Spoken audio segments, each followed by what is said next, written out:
they do best. But that's because WWE are focusing on them and making them that way.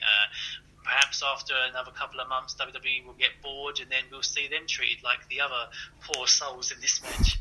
Yeah, totally. No, fair enough. I think that's a fair enough assessment. Now, failing that going on, we had a lot of shenanigans here. So, of course, just the parts of it after we had Charlotte and Becky are shown. A lot of this last night.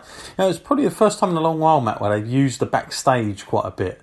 I'm not sure if that's maybe early influence from Bruce Pritchard already getting in on that creative end, but there was a lot more use of it, and I'm always quite critical sometimes that they don't do it enough.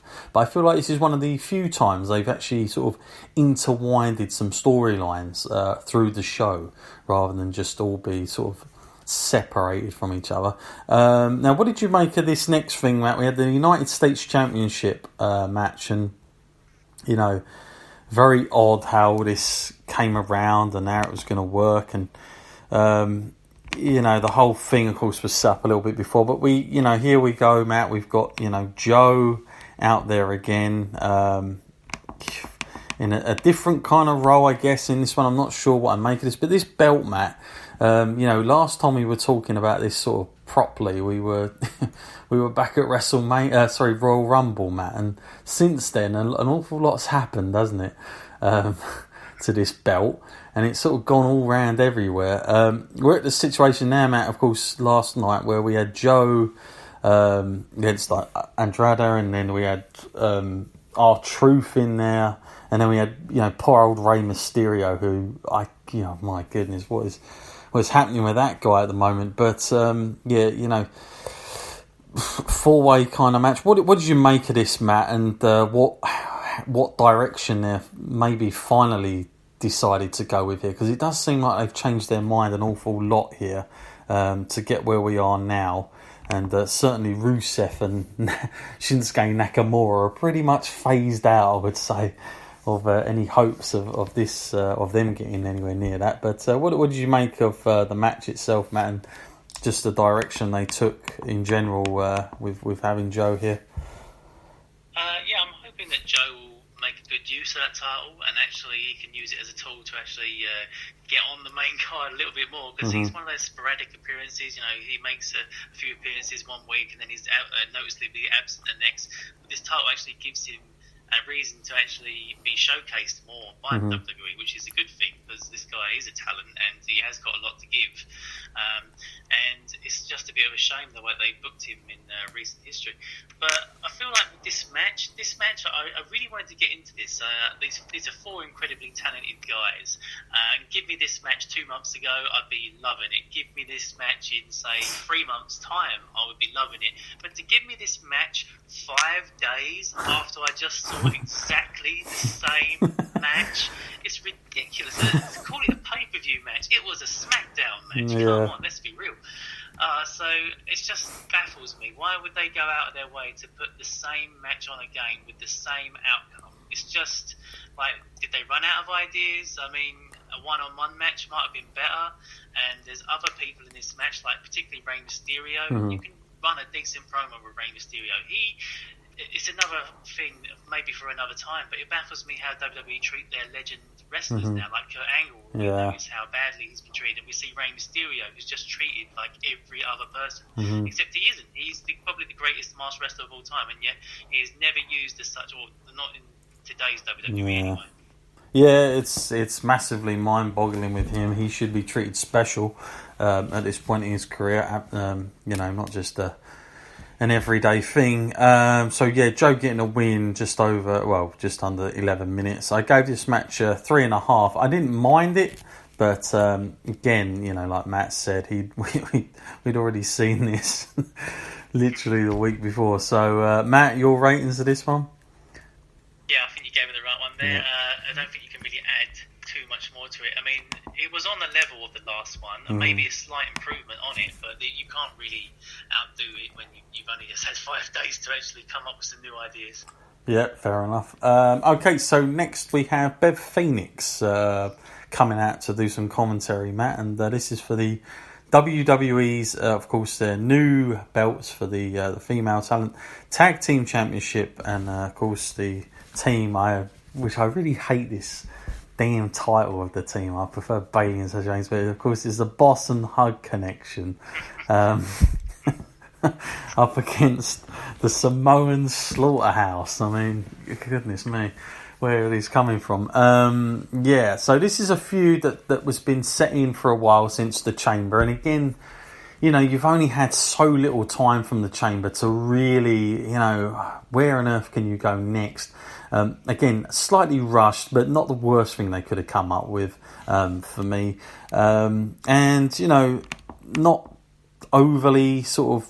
I mean, I don't know what WWE were hoping for in this, really. I kind of feel like they either, make something of it or they don't. I'm hoping that, there is going to be something special or something different towards WrestleMania, because I'm kind of feeling that this sort of feud at the minute isn't sort of really doing it for me in terms of how best to utilise Bayley and Sasha as the tag team that they're going to hopefully be, and I want to see these two hold the title for a while. But there's a little bit of a shame, Matt, that you're kind of showcasing this title, but it fell a bit flat for me, and I didn't really want to be talking about it like this, but it just didn't. It was missing something. I actually only gave this literally 2 stars. 7 minutes, and of course there was a lot of shenanigans after and in between, but it's an okay feud, and I know you can't have every match as 5 stars, but I kind of feel like if you haven't really got anything that much, then maybe don't even book this kind of thing. It is good to see them, and I'd probably be complaining if they wasn't here, but it's probably because we've only really, how long ago was it since the Chamber? It just seems so rushed, the whole thing. But what did you make of it, Matt? I feel like I'm on the same page as you yet again, because I'm not a big fan of the way they use the Boss and Hug Connection, the way they're marketed. Yeah. I would much rather they just use their separate names and be treated as separate individuals, as the stars on their own. And it's almost to be like when we have these tag team matches with them in it, I feel like they're still adjusting to this kind of. Although they've done many tag team matches together, I don't really feel like the chemistry's quite there. I feel like Bayley is more better at the tag team wrestling, and it does kind of I do kind of miss the days when they stood on their own 2 feet and they were their own stars. They're still my number one choice to be the first ever women's tag team champions. It's just the way that this is going, I wouldn't have it on them for a long time, maybe till just after WrestleMania, perhaps, because it's just not really setting it alight. I'm not really getting the feud. Maybe it's just the feuds they're going through. The Samoan thing is just not right, and the way that we get Beth Phoenix thrown into this, we get Natalya thrown into this, we can just see where this is going. It's classic WrestleMania. Throw as many women in the ring at the same time, just hope that it works all right. And that's not where we're really at these days. It's feeling like it's going to become a multi-person tag team match at WrestleMania at this rate.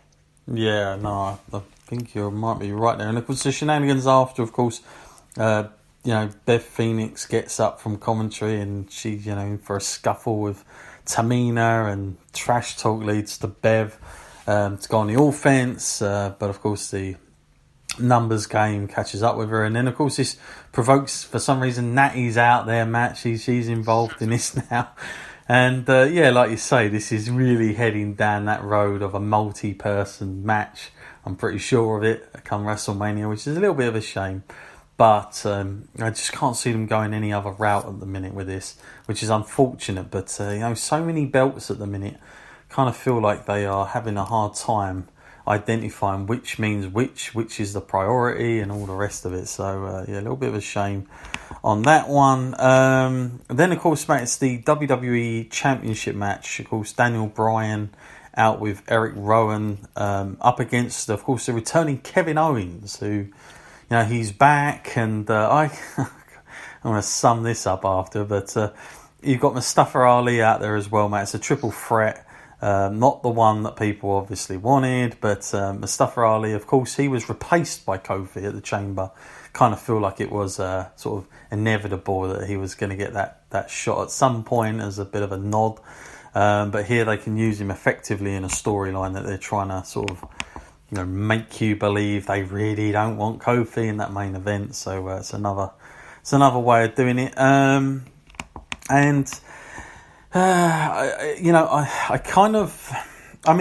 It was good and it was bad at the same time. I think only in the sense of, for me, I liked the match. I'm not going to say I didn't. I actually thought it was really good. But I just feel like Kevin Owens, a guy who's just come back, is this really the best they had? And if so, then I just would have waited until after WrestleMania to bring him back.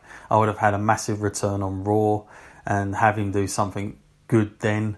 I feel like just to have him come back quickly like this, get a title shot, yeah, they kind of protect him a little bit, but like, where does he go after this? It was really odd for me, and I kind of feel like that any kind of smoke, any hype that he may have got coming back into the WWE has pretty much gone back to where it was, really. And I'm just surprised they had him near the title in the first place, and that this was the sort of thought out plan all along. Really, a little bit of a waste opportunity for me. And I can just see Kevin Owens going way back to where he was before at the minute. Of course, Daniel Bryan coming out the winner. I don't think many people expected anything different from that match that went just under 19 minutes. Matt, what did you make of it, and the eventual outcome itself? Yeah, and again, it is a shame, but a very underwhelming return for Kevin Owens in his first pay-per-view since he came back. There wasn't a massive reaction from the fans to what was going on here. I feel like it is a bit of a waste in the floundering tag team division that they have. Sami Zayn and Kevin Owens would have been, a fresh breath of air in that, and they work well as a team. I feel like WWE are trying to sort of rekindle a bit of the Kevin Steen effect here when he used to back in Ring of Honor. But I'm not such a big fan of this character in WWE that he is now. I mean, he has the stunner, which I do feel like is an improvement on his finishing move massively, because it's more impactful. People recognise it. It's iconic. It's sudden. It's a lot better for him. But the whole good guy routine it's one of those things where they expect you to have an incredibly short memory. This guy is one of the most despicable guys in wrestling from what we see. There's nothing he wouldn't do to who he considered to be one of his best friends. So, it is like they expect everyone to be behind him. I think they were a bit delusional. Probably as much as delusional as what perhaps we are supposed to believe that Vince McMahon is now, because talk about your inconsistencies. He's not letting Kofi in this, presumably because Kofi's a small and underwhelming guy to him.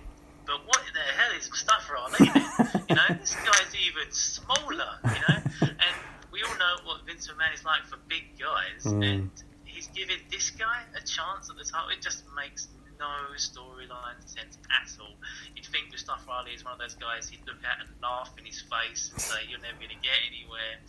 But no, for some reason we're in this, and Daniel Bryan's your champ, and you just think like noticeably absent people from the card, like AJ Styles or Randy Orton, would have fitted into that slot a lot more naturally. Yeah, give me that beef. Isn't that what he called the guys that time? Look at all this beef around you. It's a Finn Balor. Yeah, another guy, Finn Balor. What on earth? Yeah, Braun Strowman last night as well, Matt. Where was he? A lot of guys missing from this. I gave this match actually 3.5, almost a 4. But good, but unsatisfactory in terms of Kevin Owens' thing. What do you give it on a ratings, Matt? Again, a 3 from me. To me, there was no one other than Daniel Bryan that should carry that title into WrestleMania, regardless of whether the fans are backing him or not. He is the star in SmackDown right now, so right decision there, and he can actually have a much better match at WrestleMania, I'm sure. As long as it is a singles match, I'm hoping that he actually gets to showcase and put on actually a wrestling, sort of clinic in that